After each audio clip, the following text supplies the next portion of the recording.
Alright, kicking things off with 500 jump ropes. Now I know 500 sounds like a lot, but jump rope isn't just a playground throwback, it's a serious cardio. So, research published in the Journal of Physical Education and Sport 2017 found that 10 minutes of jumping rope can be as effective as 30 minutes of jogging for cardiovascular improvement. That's because jump rope engages nearly every muscle in the lower body while also getting the arms moving, and it forces the heart to pump blood at a higher rate.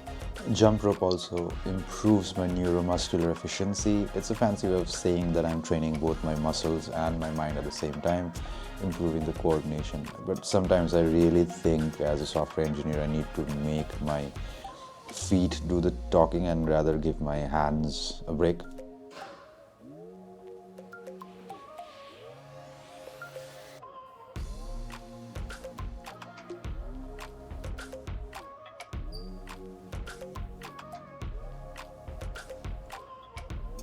So the next workout in the routine is rowing. Rowing is the ultimate full body workout that combines cardiovascular endurance with strength training.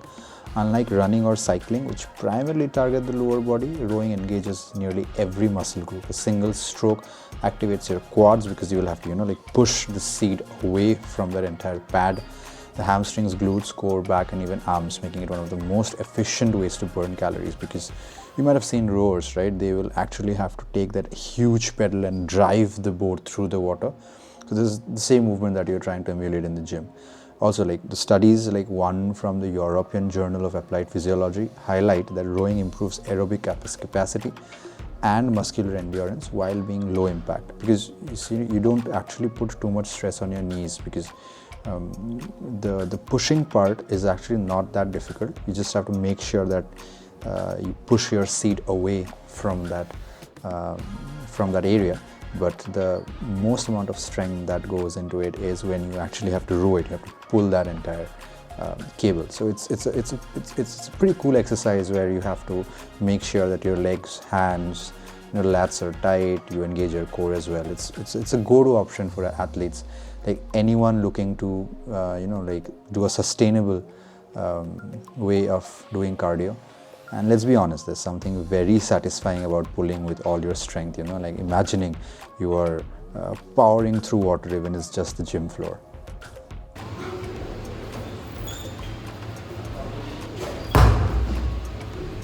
Okay, now the next exercise are heavy ball slams. Arguably the most therapeutic exercise in my routine. I mean, it's very, very unconventional. You will actually not see too many people doing it in a conventional gym because it's associated with CrossFitters, and it's a bit different. I mean, you don't actually lift up dumbbells or any kind of plates.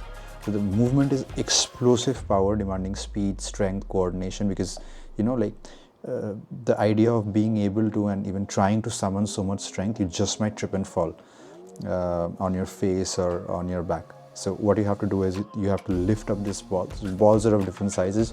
You might get a 6 kilo ball or an 8 kilo ball or a 10 kilo ball. Just lift it up above your head and just slam it to the ground. Like, the goal is to slam it as strongly as possible. I mean, it engages your lats because you lift it up, and you have to make sure that your core is tight as well. Otherwise, you just might hurt your lower back. So it makes an epic full body workout, because it can be an epic finisher.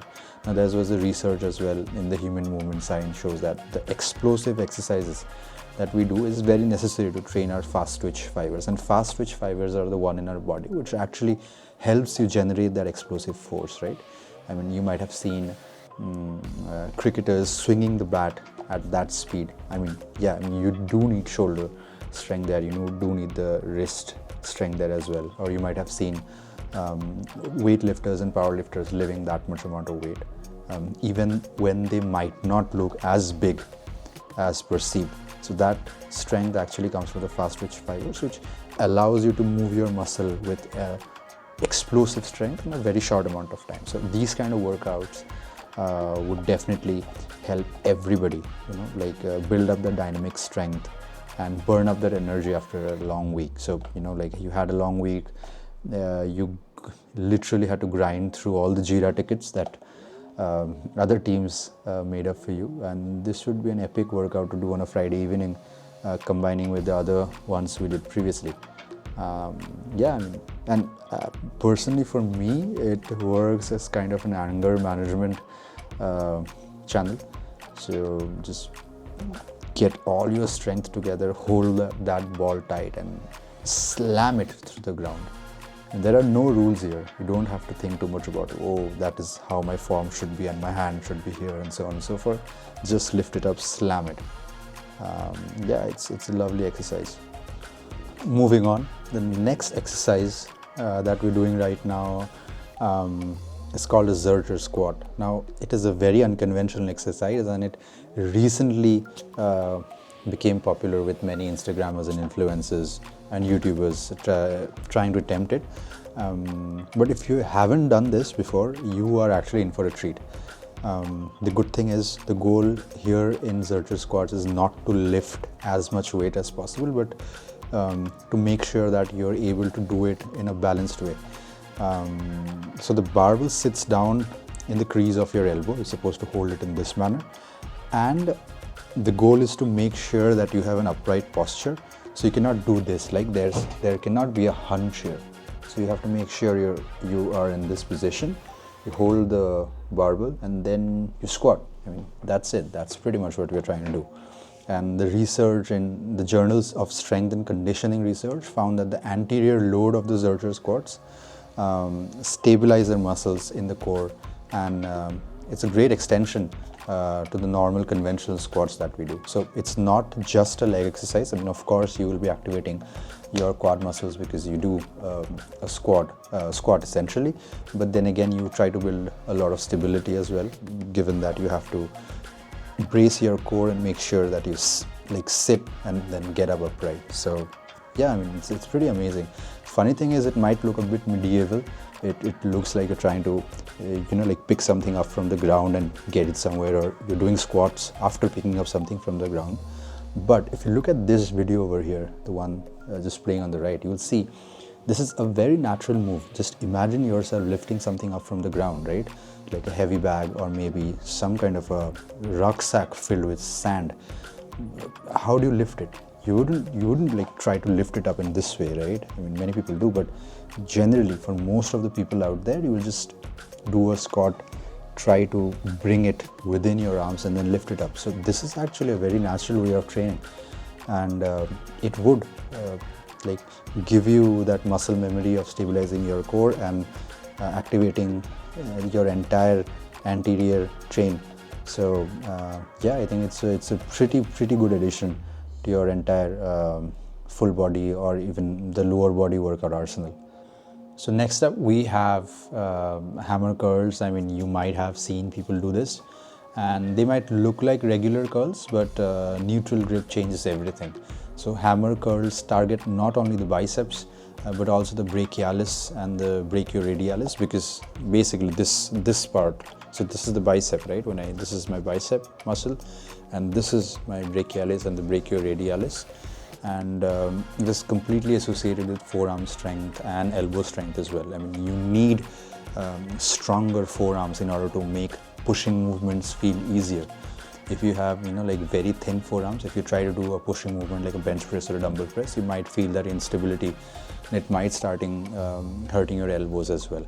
So studies like one in the Journal of Applied Physiology 2018 show that forearm strength plays a major role in upper body strength as well. And there's a very cool fact, grip strength is also associated with longevity according to the Lancet. So hammer curls aren't just for the guns, as people say. They are kind of a long-term health plan as well. Plus, who doesn't want a stronger grip, right? You just go out there and do a handshake with somebody. I mean, it could be pretty useful when you wear your t-shirt and your forearm is one of the most visible parts of your body. So yeah, I think it's something that is essential and everybody should definitely do hammer curls. Last but not the least, we are finishing up with the classic push-up. Push-ups are one of the most versatile bodyweight exercises that target the chest, shoulders, triceps, and even core, because you have to make sure that you have your core braced. Otherwise, when you do the push-up, you will have the tendency of lowering your back. So that's not going to help, right? Research published in the American Journal of Preventive Medicine found that people who can perform one push-up have a significantly lower risk of cardiovascular disease. That's a good reason to add them to any routine. Push-ups are also functional. This means they help build strength for everyday movements like pushing open a door or getting up from the ground. Not to mention, they are one of the simplest ways to build upper body endurance. Push-ups don't need equipment, which means you can do them anywhere. It's like the universal currency of fitness. And that wraps my Sunday workout routine, guys. Each exercise here is building strength, endurance, mobility while keeping things balanced and engaging. Thanks for watching this. Now, if you like this edition of science meets sweat breakdown of the different exercises and what I do to keep myself healthy throughout the week with all the entire coding and software engineering routine, just hit the subscribe button, and to get more insights into fitness and life in general as a software engineer. And yeah, until next time, see you everyone.